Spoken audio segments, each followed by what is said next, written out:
दिवाळी म्हटलं ना की शक्यतो आपण सर्व पदार्थ घरीच बनवतो. पण बिस्किट किंवा अशी नानकटाई बनवायची असली तर मात्र आपण शक्यतो ती बेकरीतूनच आणतो. कारण आपल्याला वाटतं यासाठी बेकिंग सोडा लागतो, बेकिंग पावडर किंवा मग ओव्हन मध्येच करावी लागतात. तर असं काही न करता अगदी घरगुती साहित्यात आणि सोबतच ओव्हनचा वापर वगैरे न करता कढईमध्येही अतिशय खुसखुशीत नानकटाई आज आपण बनवणार आहोत. कढईत बनवून सुद्धा प्रत्येक नानकटाईला बघा वरपर्यंत असे क्रॅक्स गेलेत. असे हे क्रॅक्स गेलेत की समजायचं नानकटाई वरपर्यंत अतिशय छान बेक झाली. तर अतिशय अचूक पद्धतीने नानकटाई बनवण्यासाठी घरातील अशी मध्यम आकाराची कोणतीही वाटी घ्यायची आणि त्या वाटीने सर्व साहित्य मोजून घ्यायचं. बरं, बेकिंगचा पदार्थ आहे त्यामुळे हा मैदा मी चाळून घेते. बरोबर एक वाटी भरून मैदा घेतला. सोबतच ही नानकटाई खाताना छान खमंग लागावी आणि चवीलाही ती अगदीच पिठूळ न लागता थोडीशी रवाळ असावी यासाठी एक चमचा भरून बेसन आणि एक चमचा भरून बारीक रवा घेतला. तर शक्यतो लक्ष ठेवायचं की रवा घेताना अगदी बारीक घ्यायचा आणि बारीक रवाच नसेल तर मोठा रवा मिक्सर मधून फिरवून तो इथे आपल्याला वापरायचा आहे. आता हे सर्व इथे मी असं चाळून घेतलं. ही सर्व पीठ आता एका बाजूला ठेवू आणि पुढची तयारी करू. आता बघा, ज्या वाटीने आपण एक वाटी मैदा घेतला होता त्याच वाटीने बरोबर अर्धी वाटी भरून तूप घ्यायचं. आणि तूप घेताना सगळ्यात महत्वाची गोष्ट म्हणजे तूप आपल्याला पातळ न करता असं रूम टेम्परेचरचं म्हणजेच घट्ट तूप वापरायचं आहे. तर अशी एखादी मोठी परात किंवा मग मोठं ताट घ्यायचं आणि त्यामध्ये हे तूप घातलं. सोबतच पाऊण वाटी भरून पिठी साखर घेतली.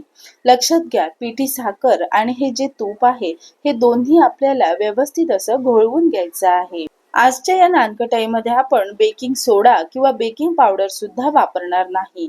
तरी सुद्धा नानकटाई अगदी वरपर्यंत व्यवस्थित फुलावी यासाठी ही एक स्टेप करणं फार गरजेचं आहे. तर ती स्टेप म्हणजे हे तूप आणि ही जी साखर आहे ती व्यवस्थित अशी घोळवून घेऊ. एकाच दिशेने बघा सतत असं फेटायचं म्हणजे यामध्ये हवा भरली जाते. हे दोन्ही चांगलं असं एकजीव आणि सोबतच हलकं फुलकं होतं.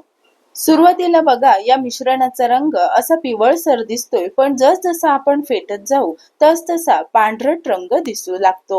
नानकटाई अतिशय खुसखुशीत आणि वरपर्यंत क्रॅक्स येणारी हवी असेल तर ही स्टेप करणं फार गरजेचं आहे. तर सुरुवातीपासून आतापर्यंत साधारण 5 ते 5.5 मिनिटे सतत हे असं मी फेटलंय. यानंतर बघा याची कन्सिस्टन्सी अशी झाली. आता यामध्ये सुरुवातीला आपण जो मैदा वगैरे ठेवला होता तो घालू. बरं, हे मैदा घातल्यावर सुद्धा फार जोरात वगैरे मिसळायचं नाही. हलक्या हाताने हे तूप आणि हा जो मैदा आहे ते एकजीव करू. हे मिश्रण जर फार घट्टसर वाटत असेल तर यामध्ये पाणी किंवा मग दूध सुद्धा घालायचं नाही. लक्षात घ्या, यामध्ये थोडंसं तूप घालू शकता किंवा मग हाताने असं मिसळताना हाताच्या उष्णतेने तूप जे असतं त्याला बरचसं मॉइश्चर सुटतं आणि नंतर बघा अगदी योग्य कन्सिस्टन्सीचं पीठ होतं. तर फार जोर वगैरे न देता हलक्या हाताने हे सर्व पीठ असं मी एकजीव केलं. आता मात्र लगेच याची नानकटाई न बनवता यावर झाकण ठेवून साधारण 5-7 मिनिटे झाकून ठेवू. आजच्या या नानकटाई आपण घरगुती पद्धतीने म्हणजेच कढईमध्ये करणार आहोत. तर त्यासाठी अशी मध्यम ते मोठ्या आकाराची आणि जाड तळाची कढई ठेवायची. गॅस मध्यम ठेवलेला आहे आणि यामध्ये मी मीठ घातलंय. बरं, मीठ घालणं कंपल्सरीच नाही, पण मीठ घातल्यामुळे सर्व बाजूने एकसारखी उष्णता मिळते. सोबतच यामध्ये मी एक स्टँड ठेवलं. कढई चांगली कडकडीत गरम होते तोपर्यंत आपण नानकटाई बनवून घेऊ. तर 5 ते 6 मिनिटांमध्ये पीठ चांगलं मुरलंय. आता थोडासा गोळा घेतलाय आणि यावर बघा चमच्याने अशी डिझाईन केली. आता याच्यावर आपल्याला हवं असेल तर अशा पद्धतीने काजू किंवा मग बदाम लावू शकता. तर हे बघा अशी आपली नानकटाई तयार झाली. याला जास्त दाबायचं नाही किंवा मग जास्तीचं जोर लावून पीठ सुद्धा मळायचं नाही. सर्व नानकटाई एकाच आकाराच्या हव्या असतील तर एखाद्या अशा चमच्याने थोडं थोडं पीठ घ्यायचं आणि सर्व नानकटाई एकाच आकाराच्या बनवून घेऊ. नानकटाई बेक होताना त्या दुप्पटपेक्षाही फुगतात. त्यामुळे प्लेटमध्ये ठेवताना सुद्धा अगदीच जवळ-जवळ न ठेवता थोडंसं असं अंतर ठेवून ठेवायच्या. तर हे बघा कढई सुद्धा अगदी व्यवस्थित गरम झाली. आता यामध्ये ही मी प्लेट ठेवते. लगेचच यावर झाकण ठेवायचा आणि गॅस अगदी कमी करायचा. वरचं झाकण जर जरासं लूज वाटत असेल तर वर एखादी जड वस्तू किंवा मग असा पोळपाट ठेवायचा. साधारण 15 मिनिटे झालेली आहेत आणि एकदा मी हे चेक करते. तर वरचं पोळपाट काढलंय आणि वरचं ताट सुद्धा बऱ्यापैकी गरम झालं. आपल्या या नानकटाईला बघा वरपर्यंत असे क्रॅक्स गेले. नानकटाई छान फुललेली आहे आणि वरपर्यंत सुंदर असे क्रॅक्स गेले की समजायचं आतपर्यंत छानपैकी बेक झाली.